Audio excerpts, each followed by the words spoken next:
Dear students, हमारा नया पाठ फ्रांसीसी क्रांति नाम से शुरू हो रहा है।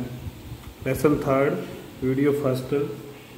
तो जैसे कि पिछली वीडियो में भी हमने देखा था कि अमेरिकी क्रांति के बारे में जो हमने पढ़ा, तो पृष्ठभूमि हम पढ़ते हैं सबसे पहले। कोई भी घटना जो थोड़ा उसकी प्रस्तावना या इंट्रोडक्शन जिसको हम कहेंगे, फिर हम उसके कारण पढ़ेंगे। तो 1789 में ये क्रांति घटित होती है। फ्रांस की क्रांति ने फ्रांस और यूरोप को तो झंझोड़ा ही, इस क्रांति ने पूरे विश्व पर व्यापक प्रभाव डाले।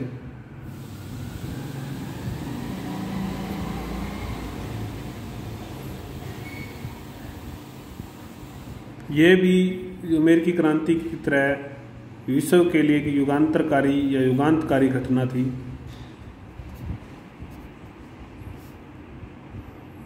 क्रांति ने पुरातन व्यवस्था को चुनौती दी। पुरातन व्यवस्था जो थी उसको चुनौती देते हुए 3 आधुनिक सिद्धांत ये क्रांति लेकर आती है, जो आज तक भी हम पढ़ रहे हैं, सुन रहे हैं जिनके बारे में। तो 3 आधुनिक सिद्धांत कौन से थे जो जिनकी गूंज आज तक सुनाई देती है? वो थे स्वतंत्रता, समानता और बंधुत्व।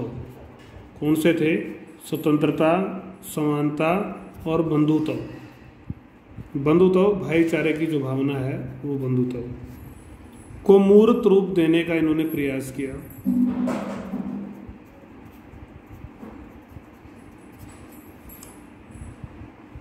इसलिए कुछ विद्वान आधुनिक युग की वास्तविक शुरुआत, कुछ विद्वान आधुनिक युग की शुरुआत इस क्रांति से मानते हैं।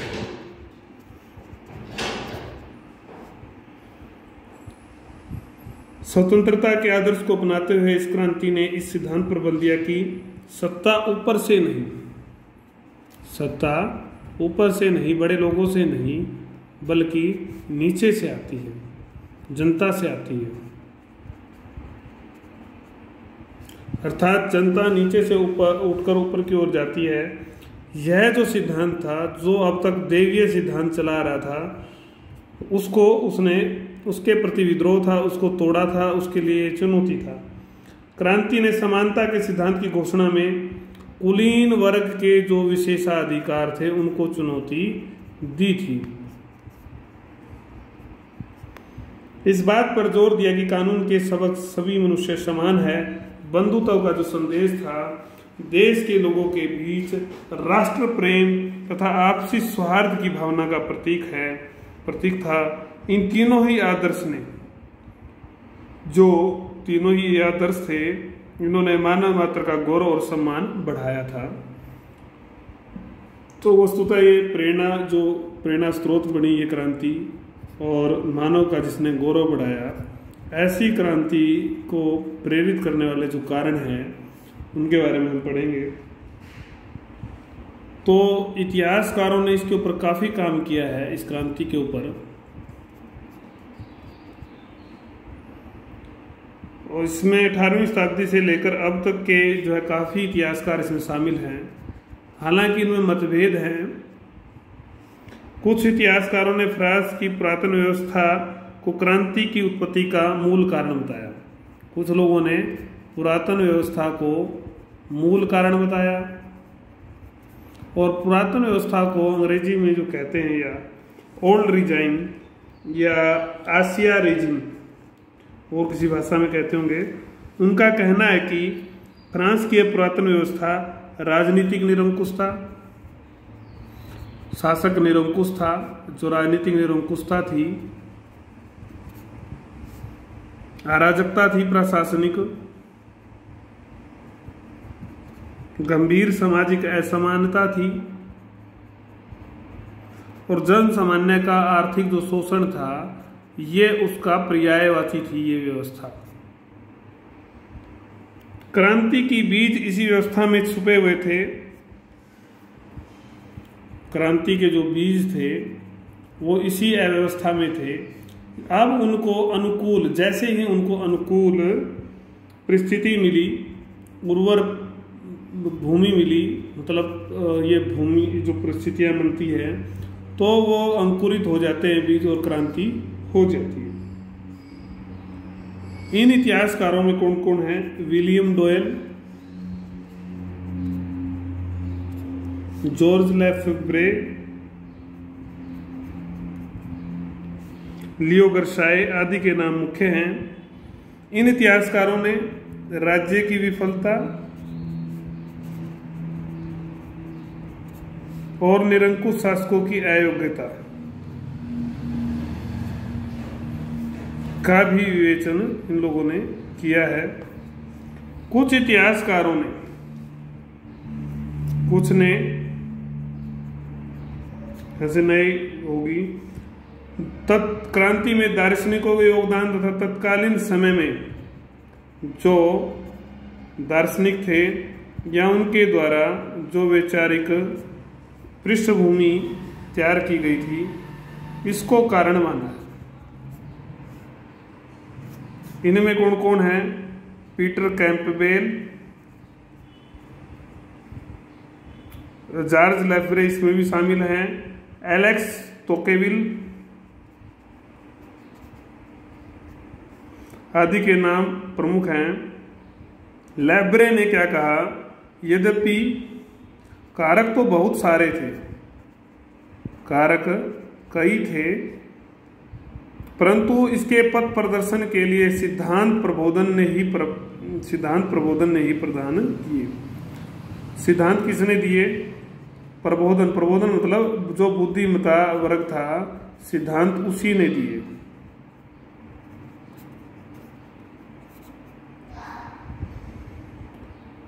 तोकेविल के अनुसार क्रांति वास्तविक बनने से पहले लोगों के मस्तिष्क में विकसित हुई। कैंपबेल ने मध्यम वर्ग के उदय तथा इस काल में विकसित हो रही पाठन क्रांति, जो रीडिंग रेवोल्यूशन था, उसको कारण बताया। तो इस प्रकार से कुछ इतिहासकार थे, वो क्या कहते हैं? उन्होंने आर्थिक कारणों को बताया। आर्थिक या वित्तीय जो संकट था देश के ऊपर, उसको भी कारण वो बताते हैं। डोयल के अनुसार 1777 में फ्रांस में लगातार राष्ट्रीय ऋण बढ़ रहा था। राष्ट्रीय ऋण का जो भार है वो बढ़ रहा था।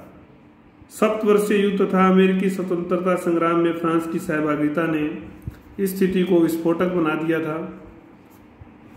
कुछ इतिहासकार इस मत को प्रतिपादित करने लगे कि यह क्रांति विश्व स्तर पर चल रहे परिवर्तनों का हिस्सा है, तो ये देश भी इससे नहीं बच सकता, यहाँ भी क्रांति अनिवार्य है। तो ये इस प्रकार के जो विचार चलते हैं, इन सब में हमने देखा राजनीतिक, सामाजिक, धार्मिक संक्रमण का एक काल था। और 1763 से 1801 में पश्चिम यूरोप में परिवर्तन हुए। अमेरिका में ब्रिटिश औपनिवेशिक सत्ता के विरुद्ध भी क्रांति हुई। तो विचारों में विभिन्नता जरूर है, लेकिन ये सभी कारण मिले जुले जरूर हैं, संयोजन है इनका इकट्ठा। तो हम इसको थोड़ा और डिटेल में पढ़ेंगे। तो पहला बिंदु है हमारा राजनीतिक। तो इस समय जो फ्रांस के ऊपर जो शासन था वो था बुर्बो वंश का। किसका था? बुर्बो वंश। 200 वर्ष तक ये वंश जो शासन करता है। प्रारंभिक शासक जो थे हेनरी चतुर्थ, लुई 13वें, 14वें, 15वें, 16वें, ये लगातार चलता रहेगा लुई। तो इनके काल में आते आते 16वें तक शासन व्यवस्था बिखरने लगी थी।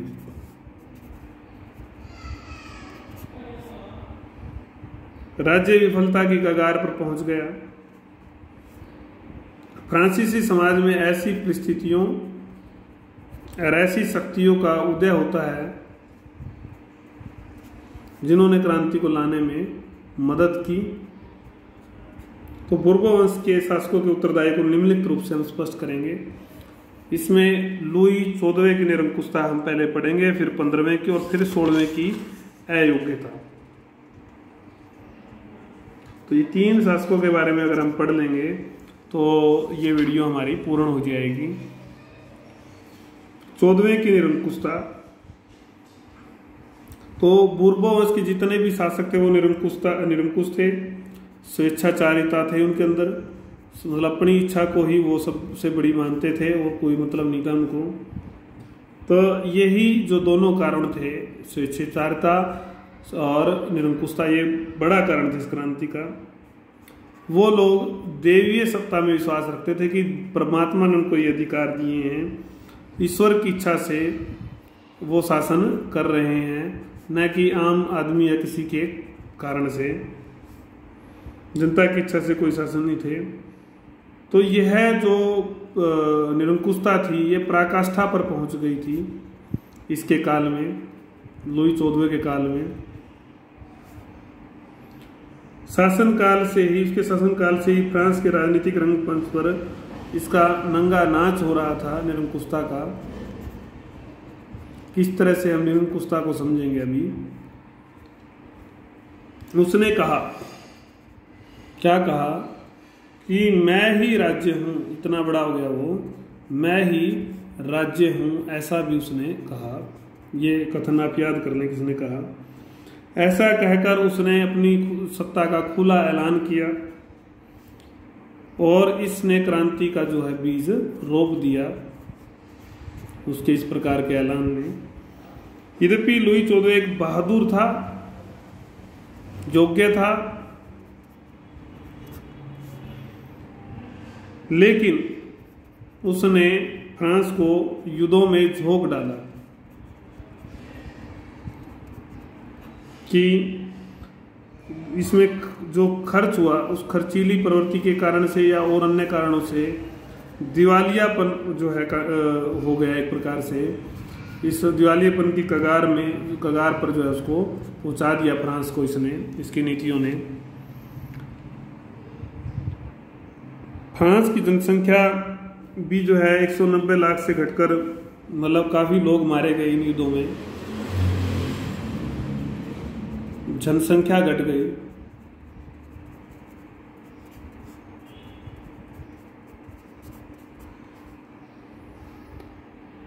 पेरिस से दूर वर्साय के स्थान पर, वर्साय में एक राजमहल बनवाया। अत्यधिक धन इस पर खर्च किया गया, जैसे अंग्रेज करते थे, भारत के लोग भूखे मर रहे होते थे। धार्मिक जो कट्टरता थी उस नीति के कारण प्रोटेस्टेंट जो लोग थे वहां पर, लोग छोड़कर चले गए फ्रांस को। इनमें कारीगर, शिल्पकार,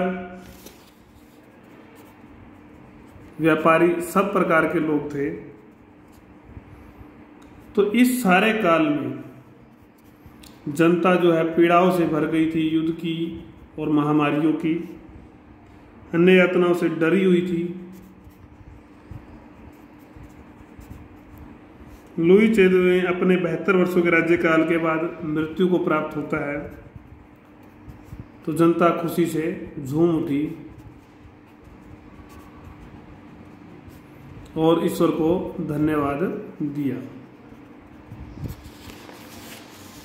इतिहासकार लियो गर्साए ने लुई 14वें के क्रांति के उत्तरदायित्व का विश्लेषण करते हुए टिप्पणी की। उसने फ्रांस को निर्धन कर दिया, वित्त व्यवस्थाओं को बिगाड़ दिया, जनसंख्या को युद्धों द्वारा घटा दिया, परिश्रमी कारीगरों को देश से निकाला दे दिया या निकल गए उसकी वजह से।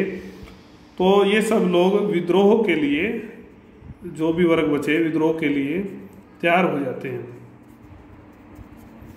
लुई 15वें की अकर्मण्यता, इसकी निरंकुशता, इसकी अकर्मण्यता को हम देखेंगे।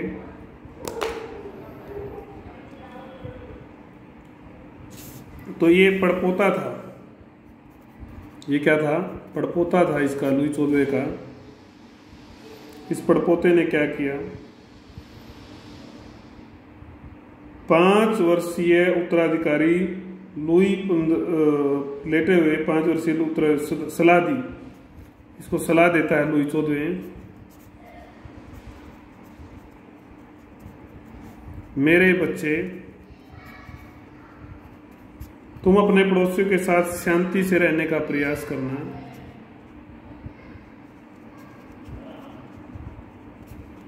युद्धों के प्रति मेरी तरह चाव मत दिखाना, न मेरी तरह अमर्यादित खर्चे करना।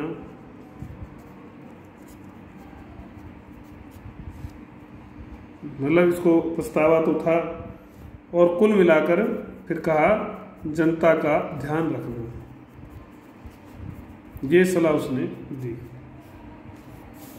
लुई 15वें ने अपने लंबे राज्यकाल, इसका काल भी 1715 से लेकर 1774 तक चलता है, नेक सलाह की पूरी तरह से उपेक्षा की। फ्रांस को पोलैंड से युद्ध,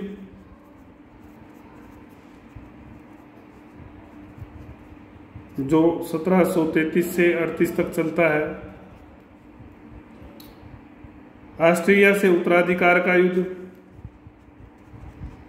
1740 से 48 तक, और एक सप्तवर्षीय युद्ध जो बहुत बड़ा युद्ध था, हम इसके बारे में पढ़ के आए हैं, 1756 से 63 का। इन युद्धों में झोंक दिया। इससे जन और धन की भारी हानि होती है।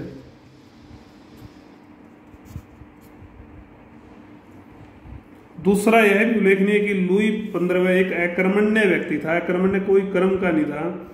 राजकीय कार्यों को वह बोझिल मानता था, बोरियत का कहता था कि ये बोरियत भरे काम है। नृत्य, किन किन चीजों का शौकीन था? नृत्य का, आखेट मतलब शिकार का, और स्त्रियों का शौकीन था। वो इन्हीं चीजों में डूबा रहता था। वह मैडम दा पंपुडवार तथा मैडम दा बेरी नामक 2 रूपासियों के मोह जाल में फंसा हुआ था। कौन कौन सी थी? मैडम दा बेरी और मैडम दा पंपाडुआर।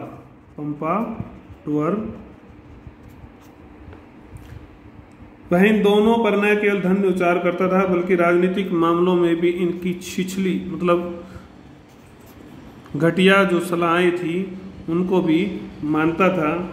इतिहासकार एज ने लिखा कि लुई 15वें के अधीन फ्रांस सरकार प्रतिभा संपन्न व्यक्ति सरकार की नहीं, बल्कि एक पेटीकोट की सरकार थी। क्या कहा? पेटीकोट सरकार कहा इसको।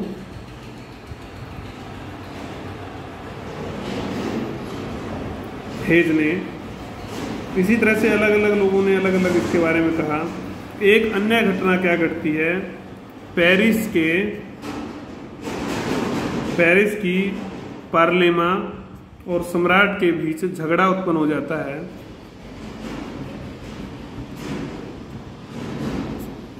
झगड़ा इतना बढ़ गया कि जो मंत्री थे इसके, मोपियो एक मंत्री थे, ने पेरिस पार्लेमा के न्यायाधीश जो थे इस पार्लेमा के न्यायाधीशों को देश निकाला दे दिया। इस घटना से सम्राट अप्रिय हो जाता है पूरी तरह से जनता में। असंतोष में बहुत ज्यादा वृद्धि होती है समाज में इस पूरे काल में। और लिए गुरसाए ने इसका जो है, ये आपको 1-2 लोगों की टिप्पणियां जरूर लिखनी चाहिए। क्या किसने कहा? गुरसाए ने क्या कहा इस बारे में कि वह अपने उत्तराधिकारी के लिए विरासत में सैनिक पराजय, आर्थिक उलझन, शासन की अयोग्यता, पार्लियामेंट का विरोध और प्रचलित राजनीतिक और सामाजिक व्यवस्था के प्रति बुद्धिजीवियों की असंतुष्टता छोड़ गया है। ये इसकी विरासत थी। अब आता है लुई 16वें की अयोग्यता। ये क्रांति के समय शासक था।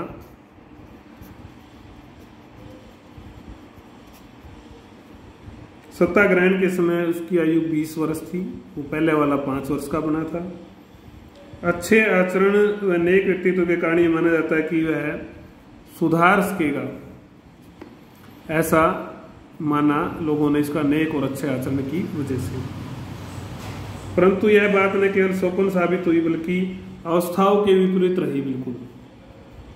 जैसा सोचा था उन अवस्थाओं के विपरीत वो बिल्कुल विपरीत उतरता है। कैसे? उसमें प्रशासनिक गुण, राजनीतिक व्यक्तित्व तथा परिस्थितियों के अनुरूप निर्णय लेने का अभाव था। निर्णय लेने का अभाव था। अवस्था शासन व्यवस्था को चलाना, अपना सुचारू चलाना दायित्व ही नहीं मानता था, वो जिम्मेदारी नहीं मानता था। छोटे छोटे पशु पक्षियों का शिकार करना, ताले बनाना, कैसे शासक थे, और उन्हें फिर ठीक करना ही उसकी रुचि थी। गजब के शासक थे। वह अपना अधिकतर समय इन्हीं कार्यों में बर्बाद करता था। उसकी पत्नी मैरी एंतोयनेत सुंदर जरूर थी, लेकिन साथ ही वो अनुभवहीन भी थी और अव्यवहारिक भी थी। वह अपने प्रभाव से लुई की जितनी भी गतिविधियां होती सोलवे की, उनको प्रभावित करती, हर गतिविधियों को। सवेन के अनुसार लुई सोलवे की युवा सुंदर पत्नी उसके गले में पाट की तरह लटकी हुई थी। उसने शासक की कार्यप्रणाली को ऐसा बना दिया, ऐसा बनाया जिससे शासक पूरी तरह से बदनाम हो गया।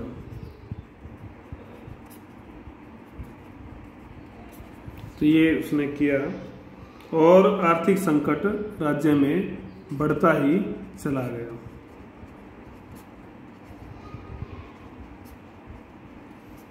कोई ठोस कदम नहीं उठाया गया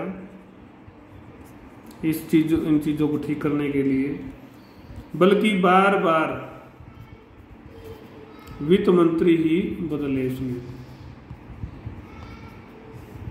और पूर्वजों की युद्ध नीति, युद्धों को जारी रखा, लेकिन उसका शासन पर नियंत्रण नहीं था। फ्रांस की प्राचीन समय से कार्य कर रही संस्था जो है पार्लेमा जो थी, वो फिर से शक्तिशाली हो गई थी। इस संस्था ने शासक की कमजोरियों को जनता के समक्ष रखा। शासक अपनी जनता में दिन प्रतिदिन बदनाम हो गया। कोई भी समाज का वर्ग शासक को सहयोग के लिए तैयार नहीं था। इस तरह लुई सोलवे की अयोग्यता और कार्यप्रणाली उसके लिए घातक बन जाती है। फ्रांस के लिए तो बनती है, घातक बन गई। तो ये हमने राजनीतिक में 3 बिंदु हमने पढ़े।